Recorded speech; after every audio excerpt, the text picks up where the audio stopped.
kaikki, nyt olisi vuorossa taas näitä top model, mistä mä viime videolla tein tämän hienon piirustusvihjeen näihin. Kannattaa käydä katsomassa. Nyt me nyt olisi vuorossa se, että me niin sanotusti piirretään hänelle vaatteet.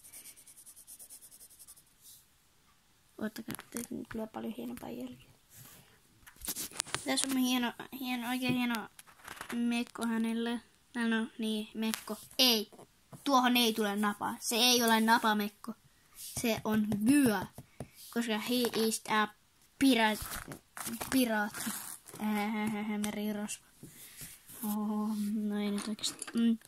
Sitten valkkaatte väriin. Sitten niinku haluatte ja niin, alatte värittämään. Tässä kestää tulla. Ihan mä en tiedä, jos mä oon kitikatti, unohdin mainita sen. Jos oikein muistan, niin unohdin mainita sen. Mulla on vähän muistitökkäys. Mut niin, mä oon kitikatti. Muistatkaa tykätä videoista ja eli siis Pekko.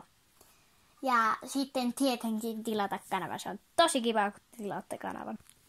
Noin, nyt mekko on piirretty. Mä vähän muokkasin välillä kaavioita. Niin mekkokaavioita. Nyt olisi vuorossa hiukset. Mä siis väritän nää hiukset samalla värillä kuin se kurmekärvät, eli harmaa musta. Nyt ei ole näitä jalkoja. Hänellä ei siis ole kenkiä, mutta jatketaan. Tässä on muuten se hiukset.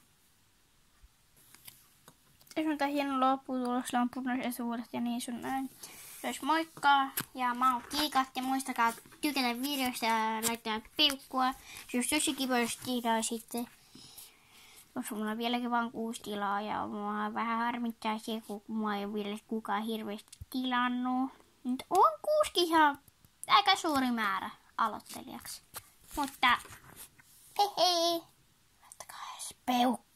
Pyytäisin, että laittakaa edes peukkua. Eli tykkäystä videolle, se on moikka!